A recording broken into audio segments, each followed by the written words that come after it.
A pesar de haber dedicado unos 26 años a la policía y recibir una jubilación médica a los 48 años, gracias a un aspirante a gángster con el dedo en el gatillo, no estaba ni mucho menos listo para dejar de trabajar. La forma en que lo veía, se me presentaban dos opciones: mudarme a algún lugar apartado y esperar a que algún departamento de policías de pueblo tuviera espacio para un anciano ayudante con cojera, o seguir a un ex compañero mío en el extravagante y bien remunerado mundo de la investigación privada. La idea de empezar de nuevo en lo que definitivamente era un juego de hombres jóvenes no era atractiva en lo más mínimo. Me había esforzado mucho para llegar a un nivel de relativa autonomía, y perder eso significaría un gran golpe tanto a mi ego como a mi estilo de investigación. Por otro lado, trabajar con mi ex compañero significaría un mejor salario y más libertad profesional, y cuando lo pensaba de esa manera no parecía que tuviera mucha elección. Una de las primeras cosas que me dijeron fue que no esperara el mismo nivel de emoción o intensidad que en la policía regular. Supuse que eso era obvio, pero cuando mi primera tarea implicó llegar al fondo de algún sabotaje industrial en una casa de retiro en el norte del estado, bromeé sobre haber cometido un terrible error. Estaba bien con el cambio de ritmo y lo llamaba semi-jubilación, así que realmente solo estaba siendo sarcástico cuando me dijeron lo aburrido que podía ser el trabajo de investigador privado. Además, trabajar con un montón de ancianos, verdaderos ancianos, era exactamente el tipo de tarea que estaba esperando.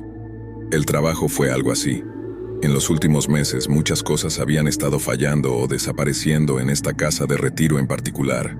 La administración afirmaba que era sabotaje industrial y que iba desde molestias insignificantes hasta peligrosos errores con medicamentos.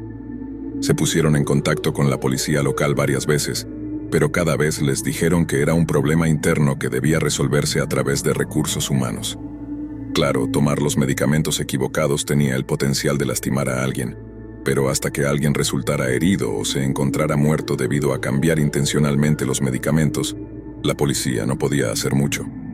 Mi trabajo era esencialmente entrar allí, descubrir quién estaba causando todos sus problemas y luego darle a la administración un nombre. Eso nunca iba a suceder tal como se describía, a menos que también atrapara a alguien infraganti. Lo mejor que pude hacer fue dejar una breve lista de los sospechosos más probables y luego dejarlo en manos del mejor juicio de la administración. Intentaron resolverlo por sí mismos, pero como una enfermera me dijo, eran profesionales médicos, no detectives. Entonces, aunque tenían sus sospechas, no podían actuar en nada sin el sello de aprobación de la administración. Pero resulta que la solución que la administración tenía en mente era yo. Se presentaban como una comunidad de retiro, pero la realidad era que no lo era. A casi nadie le gustaba a nadie más, realmente nadie quería estar allí, y el lugar se sentía más como un lugar de clanes y tribus que como una escuela secundaria. Pensé que eso podría complicar las cosas en mi caso, ya que en una situación así, la gente tiende a culparse mutuamente por razones personales, no lógicas. Pero curiosamente casi todos nombraron a la misma persona cuando les pregunté quién creían que era culpable del sabotaje en esa casa de retiro en particular, que permanecerá anónima. En esa casa vivía un anciano al que llamaremos Señor Gruñón. Señor Gruñón odiaba a todos y a todo, pero esa no era la razón por la que la gente pensaba que era el culpable. La gente pensaba que él era el saboteador porque al parecer les decía a los demás que lo era. Según los rumores, Señor Gruñón amenazaba regularmente con romper cosas, esconder cosas e incluso arrojar cosas por la ventana si pudiera. Así que naturalmente decidí obtener su versión de la historia antes de hacer acusaciones. Cuando hablé con él por primera vez, Gruñón fue tan cascarrabias como la gente lo había descrito. No tenía interés en hablar conmigo hasta que mencioné ser ex policía, pero aún así solo se mostró un poco más receptivo. Negó rotundamente cualquier mal comportamiento, pero cuando le pedí educadamente que propusiera una explicación alternativa, volvió a ponerse molesto antes de decirme que diera un largo paseo por un muelle corto. Me llevó un tiempo hacerlo hablar de nuevo, y al principio solo fue para despotricar sobre cuánto odiaba a todo viviendo en la casa de retiro, pero después de un tiempo de simplemente escucharlo, Gruñón hizo una especie de confesión. Aunque había amenazado con vandalizar la casa de retiro, no era señor Gruñón quien había estado manipulando las calderas, cambiando medicamentos y causando filtraciones en el techo del edificio. Sin embargo, a él no le importaba que todos pensaran que era él, porque creía que eso terminaría con él siendo expulsado. Quería irse de la casa debido al cuidado deficiente que causaba muertes innecesarias. Pero como la administración era tan hábil para ocultar el problema, su hijo no lo retiraría de la casa de retiro, ya que significaría perder las tarifas anuales que ya había pagado. Esencialmente, a pesar de estar a punto de fabricar algún escándalo o crisis, Gruñón en realidad no había realizado ningún sabotaje. Pero según Gruñón, el verdadero crimen era el sabotaje comercial. Era la extrema negligencia de la administración que, según él, había causado la muerte prematura de muchos residentes. Hablar con señor Gruñón fue la primera vez que escuché sobre negligencia médica por parte de la administración o el personal, y como estaba relacionado con mis razones para estar allí, decidí presionarlo sobre el tema. Solo pudo darme un nombre, el de una mujer a la que llamaremos la viuda, pero uno era todo lo que necesitaba. Cuando Gruñón llegó por primera vez, escuchó rumores de que las enfermeras y los trabajadores del cuidado podían ser negligentes, pero siendo el tipo de hombre que era, pensó que no eran más que quejas y lamentos. No fue hasta que lo vio con sus propios ojos que comenzó a creerlo. En las semanas previas a su muerte, la viuda se sentía muy bien, pero luego una tarde comenzó a quejarse de que no le habían dado sus medicamentos. Gruñón admitió que muchos residentes se volvían olvidadizos en su vejez y a veces se quejaban de no recibir algo cuando lo habían recibido menos de una hora antes. Medicamentos, almuerzo, hora del baño, lo que sea, a veces se les escapaba de la mente y requería un recordatorio educado de un miembro del equipo de cuidado para recordarles. Esto significaba que cuando se quejó por primera vez de no haber recibido sus medicamentos, muchos asumieron que la viuda simplemente estaba olvidando. Fue solo cuando comenzó a parecer visiblemente mal que los compañeros residentes de la viuda comenzaron a tomarla en serio, pero las enfermeras no lo hicieron. La viuda empeoró cada vez más, pero cada vez que se quejaba, el personal le decía lo llorona que estaba siendo, y simplemente la llevaban a su habitación para que durmiera una siesta. Gruñón dijo que casi todos podían escucharla llorar pidiendo ayuda, pero nuevamente solo se proporcionaba el mínimo de atención. Unos días después, estaba muerta. Gruñón dijo que la mayoría de los residentes trataban la muerte de la viuda como una tragedia inevitable. Las personas mayores mueren en casas de retiro. Esa es una triste realidad, pero un puñado de residentes sabía lo contrario. Gruñón había estado tratando de escapar desde entonces e intentó plantear el problema de la muerte de la viuda con varias personas, incluido su hijo, pero casi todas le dijeron que estaba exagerando o pensaban que era solo una manifestación de sus propios miedos mortales. Admitiré que en ese momento no supe muy bien qué hacer con las acusaciones. No estaba dispuesto a unirme a señor Gruñón, por muy convincente que fuera su historia. Estaba allí para encontrar al saboteador o, si quería que me pagaran, tenía que encontrarlo, y todo lo demás podía esperar. Odio decepcionarlos, pero no encontré al saboteador en realidad. Solo llegué a hacer una lista de sospechosos, sin incluir a Gruñón, antes de que la situación diera un giro dramático.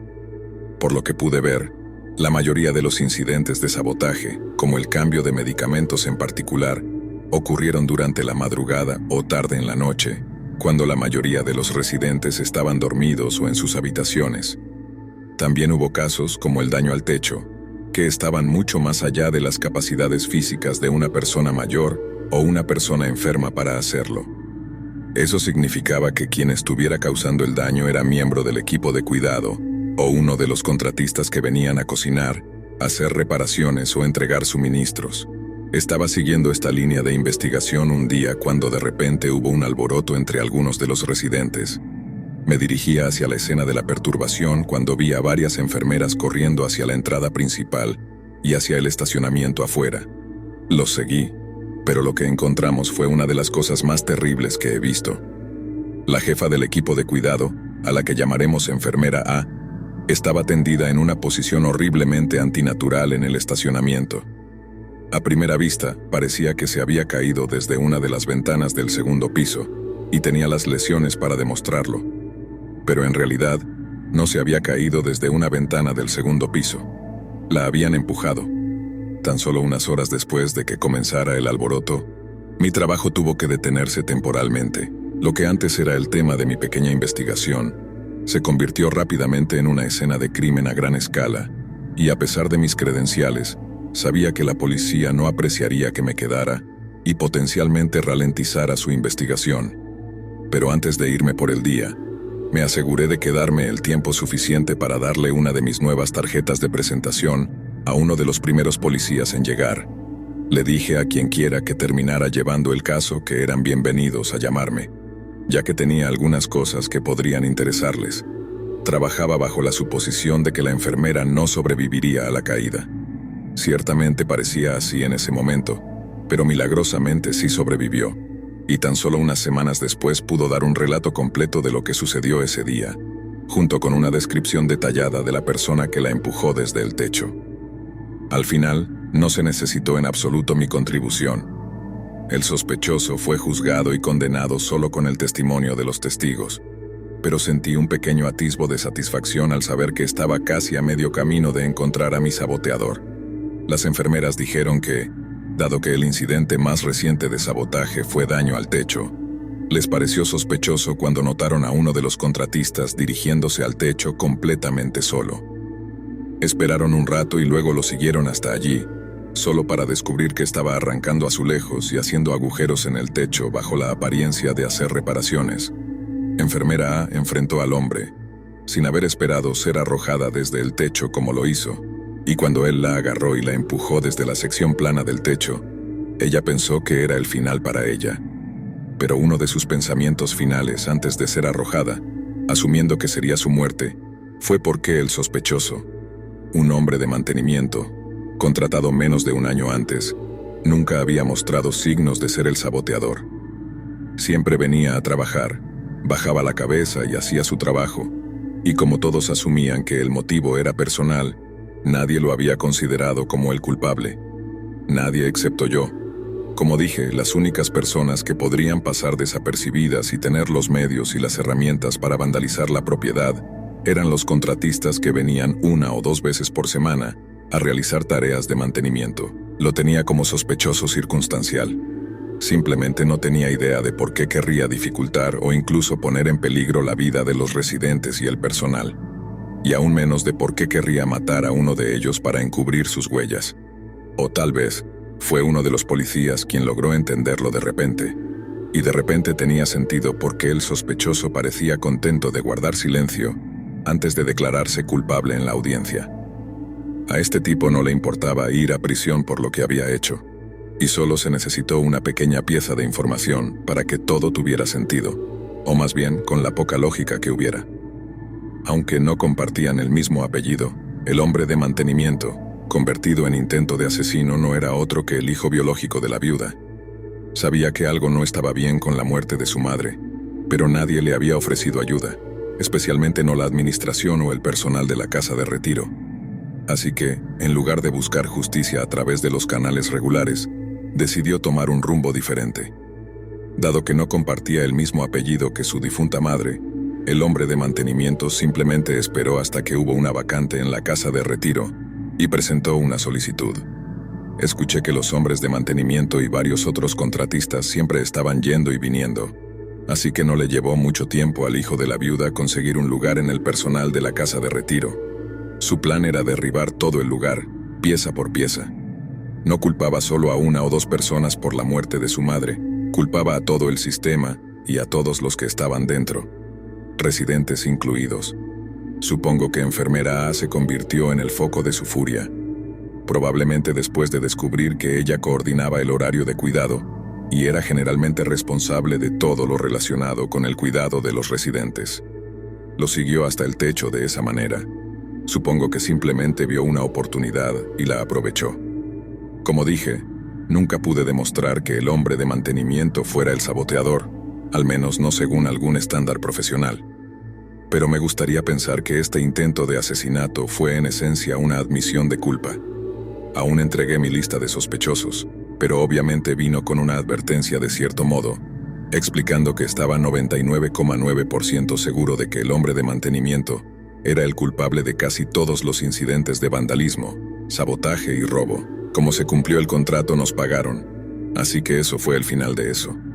Pero el caso siempre me ha quedado como uno de los más extraños y enrevesados en los que trabajé, incluyendo aquellos que manejé como detective de la ciudad.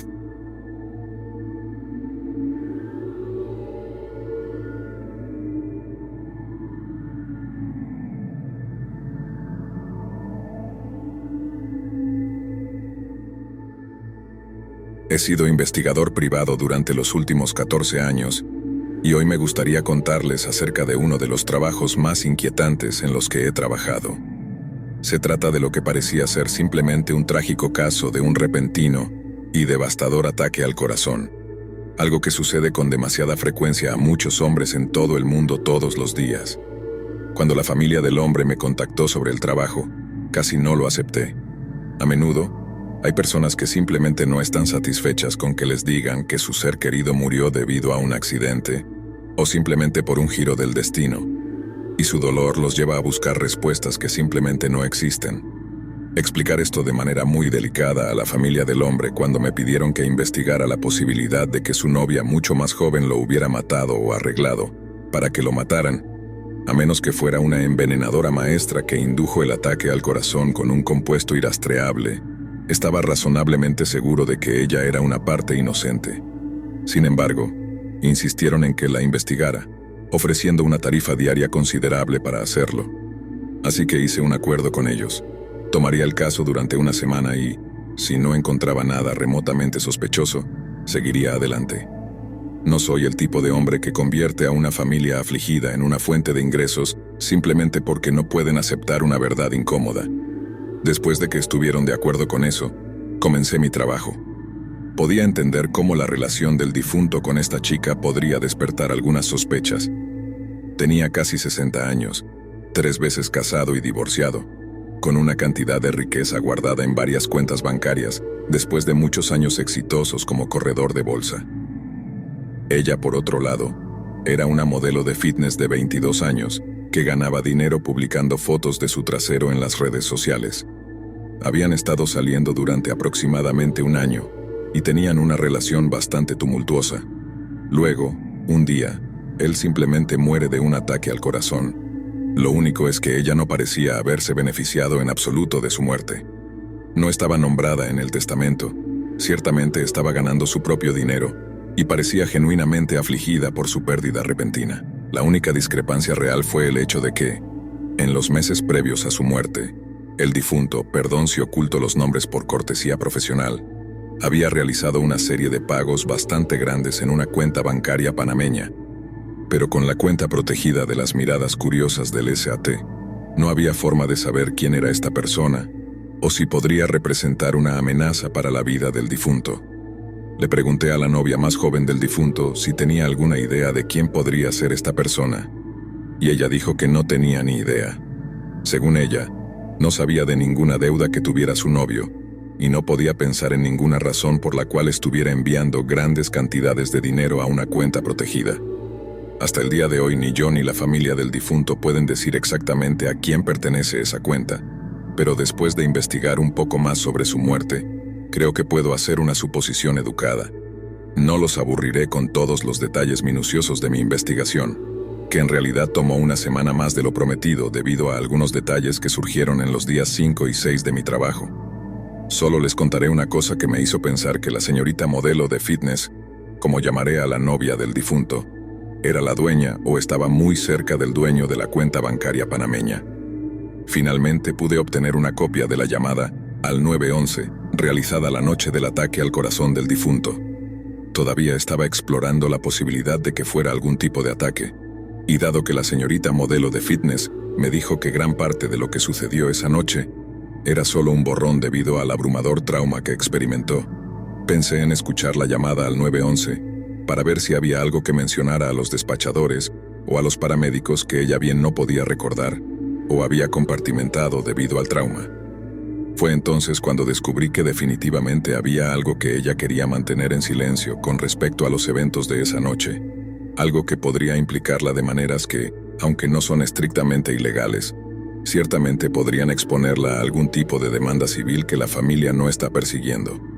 Como dije, el difunto y la señorita modelo de fitness habían estado saliendo durante la mayor parte de un año, y al menos el 80 al 90% de sus encuentros habían sido en el apartamento del centro donde él residía después de un divorcio muy complicado. La señorita modelo de fitness debe haber visitado el lugar 100 veces, y esa es una estimación conservadora. Así que imaginen mi sorpresa cuando ella comienza a actuar como si fuera su primera visita, cuando el despachador del 911 comenzó a preguntarle por la dirección del difunto. Eventualmente proporcionó los detalles pertinentes a los paramédicos cuando llegaron. No pudieron revivirlo, pero durante los 24 minutos y 37 segundos de esa llamada, la señorita modelo de fitness no pudo proporcionar ningún detalle sobre la ubicación del apartamento del difunto. Parecía conocer demasiado bien lo que le estaba sucediendo y describía sus síntomas perfectamente. Dolor en el pecho, entumecimiento en el brazo izquierdo, sudoración profusa, todos muy reconocibles como un ataque al corazón. Pero cuando se trataba de su dirección, incluso el número del apartamento, parecía completamente reacia a transmitir la información. Podría entender si estuviera en un estado de pánico inconsolable, si estuviera llorando y suplicando que el difunto no la abandonara, pero no lo estaba.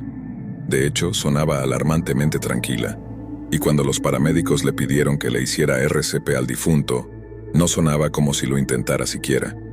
He escuchado llamadas al 911 donde se le pide a una persona que haga RCP, y sin falta, su voz se vuelve más baja mientras deja el teléfono y comienza a administrar compresiones torácicas. La voz de la señorita modelo de fitness estaba en el mismo tono todo el tiempo.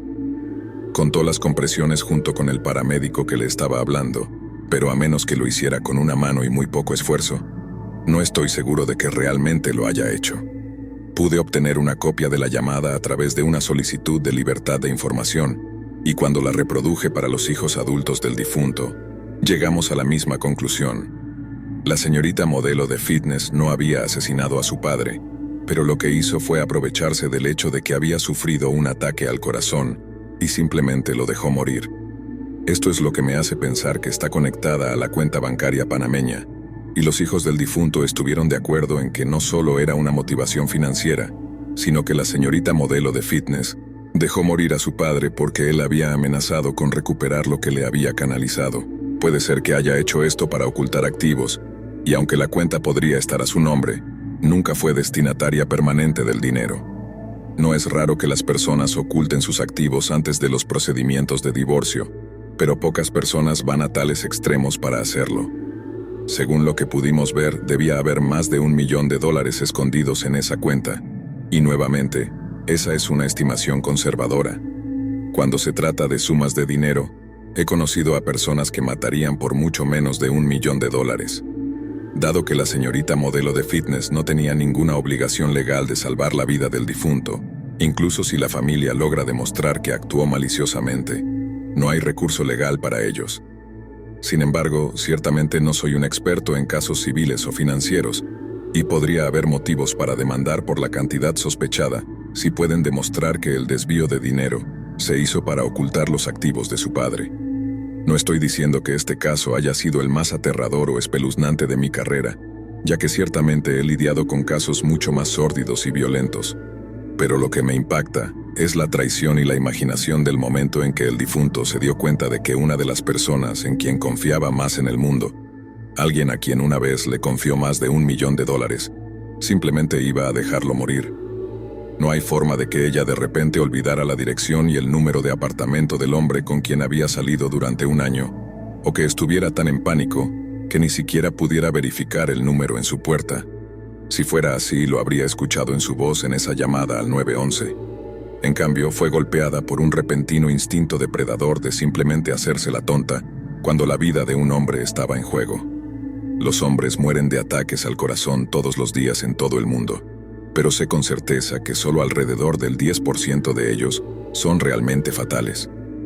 Con una respuesta rápida y el tratamiento adecuado, la mayoría de los hombres los sobreviven y sirven como una especie de advertencia para cambiar su estilo de vida o eliminar ciertas sustancias.